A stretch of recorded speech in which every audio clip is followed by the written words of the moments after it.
అందరికీ నమస్కారం. రాధారమణం. నా ఆడియో తెలుగు నావెల్స్‌కి స్వాగతం. నేను ప్రతిలిపిలో స్టోరీస్ రాస్తూ ఉంటాను. అందులో అందులో ఈ స్టోరీ బాగా పాపులర్ అయ్యింది. మీకు ఎవరికైనా స్టోరీస్ చదివే ఇంట్రెస్ట్ ఉంటే నేను ప్రతిలిపి లింక్ ఇస్తాను, చదివేయండి. ముందుగా నా ఛానల్‌ని సబ్స్క్రైబ్ చేసుకోండి. ఇక కథలోకి వెళ్ళిపోదాం. రాక్షసుడి వలలో అందాల జాబిలమ్మ 4వ భాగం. శ్యామ వెళ్తూ ఆలోచించుకుంటూ ఉంటుంది. కేశవ శ్యామను చూస్తూ తను వెళ్ళిపోతుంటే తన చెయ్యి పెట్టి ఆపుతూ, ఈరోజు వచ్చిన సమయంలోనే రేపు కూడా రావాలి. నువ్వు రాకపోతే ఎలా ఉంటుందో నిన్న ఏం జరిగిందో చూసావుగా. మళ్ళీ నీకు ప్రత్యేకంగా చెప్పనవసరం లేదులే అని అంటూ శ్యామని చూస్తాడు కేశవ. నిన్న జరిగిన సంఘటన తన కళ్ళ ముందే మెదులుతూ ఉంటే అమ్మో అనుకుంటూ తన గుండెల మీద చెయ్యి వేసుకొని శ్యామ గుర్తు చేసుకుంటూ ఉంటుంది. నిన్న కేశవ శ్యామని గెస్ట్ హౌస్కి రమ్మన్నా తన మాట లెక్క చేయకుండా తన కూరగాయలు కొనడానికి మార్కెట్కి వెళ్తుంది. కేశవ ఆ విషయం తెలుసుకుని తన మాట లెక్క చేయకుండా మార్కెట్కి వెళ్ళిందని కోపంతో తను కూడా ఆ మార్కెట్కు వస్తాడు కేశవ. అక్కడందరూ చూస్తుండగానే తన జీప్ని ఆపి తననే చూస్తూ కిందకి దిగి తన ఎదురుగా నిలబడి తననే కోపంగా చూస్తూ ఉంటాడు కేశవ. సడన్గా కేశవ వచ్చి తనకి అంత దగ్గరగా వచ్చి నిలబడేసరికి శ్యామ గుండెదడ అమాంతం పెరిగిపోతూ బెదురు కళ్ళతో కేశవని భయంగా చూస్తూ ఉంటుంది శ్యామ. కేశవ తన ముఖంలో ఏ భావము లేకుండా రా అని పిలిచి తన జీప్ దగ్గరికి వెళ్తూ ఉంటే శ్యామ కేశవ అలా పిలవగానే తను ఏమీ మాట్లాడకుండా మౌనంగా కేశవ వెనక్కి వెళుతూ ఇప్పుడు వెళ్ళకపోతే బలవంతంగా ఆయన తీసుకుని వెళ్తాడని అతని వెనకాలే వెళ్ళి జీప్లో కూర్చుంటుంది శ్యామ. అక్కడ ఊర్లో జనం అందరూ చూస్తుండగానే కేశవ వెనకాల అలా శ్యామ వెళ్తుంటే శ్యామని చూస్తూ ఆ ఊరి జనం గుంపులుగా చేరి తన గురించి తప్పుగా మాట్లాడుకోవడం మొదలు పెడతారు.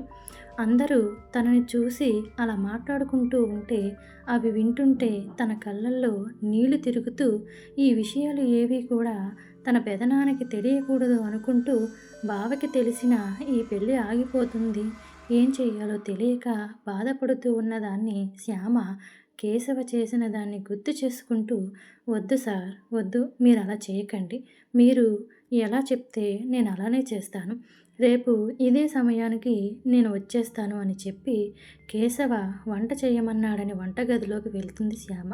అక్కడికి అంతా కొత్తగా అనిపించి అన్నీ వెతుకుతూ ఫ్రిడ్జ్లో నుంచి కూరగాయలు తీసి వంట చేస్తుంది శ్యామ. కేశవ ఫ్రెష్ అయ్యి కిందకి వచ్చి తన డైనింగ్ టేబుల్ దగ్గర కూర్చుంటే శ్యామ వచ్చి మౌనంగా కేశవకి వడ్డిస్తుంది. కేశవ ఆ వంటల్ని తింటూ శ్యామ చేసిన కర్రీ బాగా నచ్చి ఏమీ వదలకుండా చాలా ఇష్టంగా తింటూ భోజనాన్ని పూర్తి చేస్తాడు. శ్యామ కేశవ తన వండిన భోజనాన్ని అంత ఇష్టంగా తినడంతో మనసులో తృప్తిగా అనిపిస్తుంది. కానీ ఇప్పుడు ఇంటికి ఎలా వెళ్ళాలి అనే ఆలోచన మనసును తొడిచేస్తూ ఉంటే అక్కడ మొత్తం శుభ్రం చేసి తన చేతిని ఆ చిరిగిన ఓణీతో తుడుచుకుంటూ కేశవ దగ్గరికి వచ్చి కేశవని చూస్తూ, సార్ నేను వెళ్తాను అంటూ శ్యామ వెళ్ళిపోతుంటే కేశవ తన చెయ్యి పట్టుకుని తనని గట్టిగా కౌగిలించుకుని తన పెదవుల మీద తన పెదవులను అద్ది తనని వదిలి వెడతాడు కేశవ. శ్యామ కేశవల చేస్తుంటే ఏమీ మాట్లాడే ధైర్యం తనకు లేదు, చూడడం తప్ప. తర్వాత శ్యామ బయటకు వెళ్ళి తలుపు దగ్గరికి వెళ్ళి ఆ తలుపును తీస్తుంది. ఆ తలుపు వెంటనే తెరుచుకుంటుంది.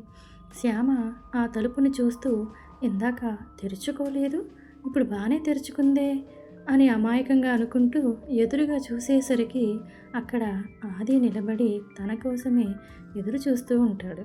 శ్యామ ఆది వైపు చూడలేక కిందకి చూస్తూ తన కళ్ళ నుండి వచ్చే కన్నీళ్లను కారిపోతూ అలా జార విడిచేస్తూ ఉంటుంది.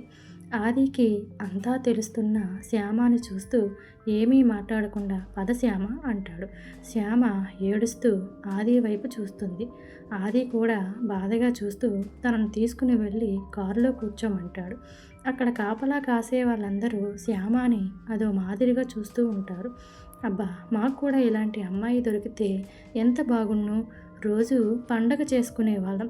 కానీ మన అయ్యగారు అదృష్టవంతుడు అని వాళ్ళల్లో వాళ్ళే కేశవ గురించి ఇంకా తెలియని వాళ్ళు, కొత్తగా అక్కడ పని కోసం వచ్చిన వాళ్ళు అనుకుంటూ ఉంటారు. కేశవ గురించి తెలిసిన వాళ్ళు మాత్రం శ్యామ వైపు కన్నెత్తి కూడా చూడరు. ఎందుకంటే ఆ విషయం కేశవకి తెలిస్తే వాళ్ళక్కడ ఉండరు. చచ్చి నరకానికి వెళ్తారు.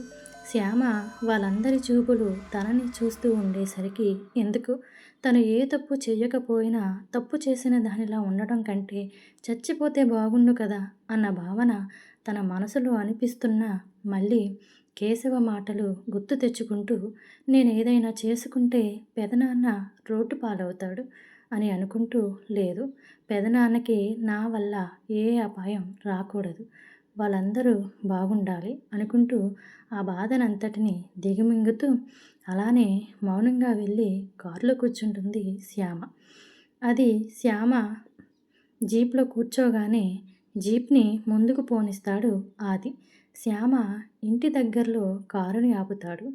ఆ కారులో నుండి శ్యామ కిందకి దిగుతూ, నడుచుకుంటూ వస్తూ, ఇప్పుడు పెద్దమ్మ నా అవతారాన్ని చూసి ఏమంటుందో అని భయపడుతూ, ఇంత సమయం ఇంత లేటుగా ఎందుకయ్యింది అని అడిగితే నేను ఏమని సమాధానం చెప్పాలో అని తన పెద్దమ్మ నోటికి జడుస్తూ ఆ ఇంటికి నడుచుకుంటూ వస్తూ ఉంటే ఆ చుట్టుపక్కల ఉన్న వాళ్ళంతా చూడు, అది ఆ రుద్రగారి జీప్‌లో నుంచి దిగి నడుచుకుని వస్తుంది. అంటే దానికి ఎంత ధైర్యం! దీనికి చూడు దాని అవతారం చూస్తుంటే తెలియడం లేదా? ఆ రుద్రకేశవ దీన్ని వాడుకుని వదిలేశాడు అనుకుంటూ వాళ్ళు చెవులు కొరుక్కుంటూ ఉంటే అది కాదక్కా. దీన్ని ఆ రుద్ర నిన్న కారులో బలవంతంగా లాక్కొని వెళ్ళడం నేను చూశానక్కా. రుద్ర దీన్ని అంటూ తన గురించి చాలా దారుణంగా చెప్పుకుంటూ మరీ పట్టపగలే ఇలా బరి తెగించేసిందేంటి అని చెవులు కొరుకుతూ ఉన్నవి లేనివి కలిపి తన గురించి చాలా తప్పుగా మాట్లాడుకుంటూ ఉంటారు వాళ్ళందరూ. శ్యామకి ఆ మాటలన్నీ విని చాలా ఏడుపు వచ్చేస్తూ ఉంటుంది. అక్కడే ఉన్న ఆది కూడా వాళ్ళ మాటలు వింటూ ఉంటే తనకి కూడా చాలా బాధగా అనిపించి ఇంకా అక్కడే ఉంటే ఇంకా ఎన్ని వినాలో అనుకుంటూ శ్యామని చూస్తుంటే తన మనసు తరుక్కుపోతూ బాధగా అనిపించి అక్కడి నుండి వెళ్ళిపోతాడు ఆది.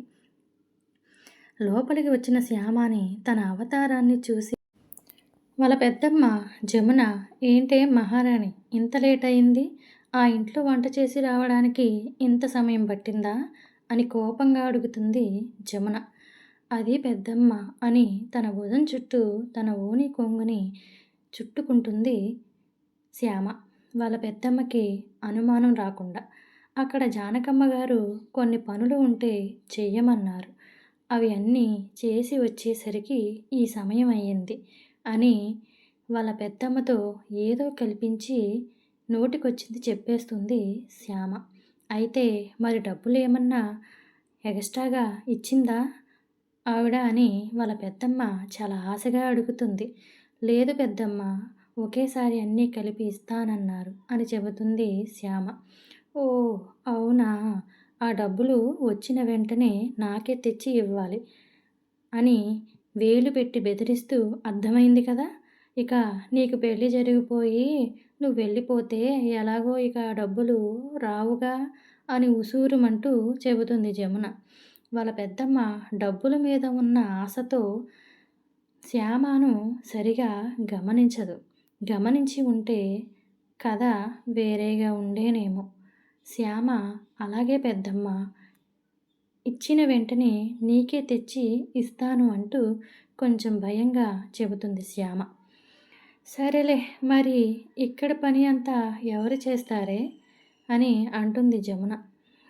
ఇదిగో ఇప్పుడే చేసేస్తాను పెద్దమ్మ అంటూ పైన తన గదికి వెళ్ళి ఫ్రెష్ అయ్యి వచ్చి ఉదయం నుండి ఏమీ తినక నీరసంతో తనకి శరీరంలో సత్తువ లేకపోయినా మొత్తం ఇంటి పని, వంట పని అంతా చేసి మళ్ళీ వాళ్ళకి భోజనాలన్నీ వండి పెట్టి డైనింగ్ టేబుల్ మీద సర్ది పెడుతుంది శ్యామ. కనీసం తనని ఏమైనా తిన్నావా అని అడిగేవాళ్ళు కూడా ఆ ఇంటిలో ఎవ్వరూ లేరు. శ్యామ ఇప్పుడు ఇంజినీరింగ్ మొదటి సంవత్సరం చదువుతుంది. శ్యామకి చదువంటే ప్రాణం. వాళ్ళ నాన్న మాట ప్రకారం బాగా చదువుకోవాలనే తపన. తనకి తానే ప్రతిజ్ఞ చేసుకుంటుంది శ్యామ. ఎన్ని అవాంతరాలు ఎదురైనా చదువు విషయంలో అశ్రద్ధ చెయ్యకూడదని బాగా కంకణం కట్టుకొని చదువుకుంటూ ఉంటుంది శ్యామ. తను చదువుకుంటాను అంటే మొదటిలో వాళ్ళ పెద్దమ్మ అస్సలు ఒప్పుకోకపోయింది. తన పెదనాన్నని నారాయణ గారిని ఒప్పించి, తన పెద్దమ్మ చేత కూడా ఒప్పించి తన చదువుకునేలాగా చేసుకుంటుంది శ్యామ. నారాయణ, జమున భార్యాభర్తలు. వాళ్ళకి ఒక కూతురు సుకన్య. ఎంబీఏ మొదటి సంవత్సరం చదువుతుంది. నారాయణకి ఒక తమ్ముడు సత్యం, ఆయన భార్య పూర్ణిమ. వాళ్ళ కూతురే శ్యామ. శ్యామ సుకన్య మీద 4 సంవత్సరాల చిన్నది. తన తల్లిదండ్రులు సత్యం పూర్ణిమని కాలేజీలో ప్రేమించి పెళ్లి చేసుకుంటాడు. ఆ పూర్ణిమ తర్వాత ఏం జరిగిందో వచ్చే ఎపిసోడ్‌లో తెలుసుకుందాం. కొనసాగుతుంది. నా స్టోరీ నచ్చితే లైక్ చేయండి. ముందుగా సబ్స్క్రైబ్ చేసుకోండి. మీకు స్టోరీస్ చదివే ఇంట్రెస్ట్ ఉంటే ప్రతిలిపిలో లింక్ ఇస్తాను.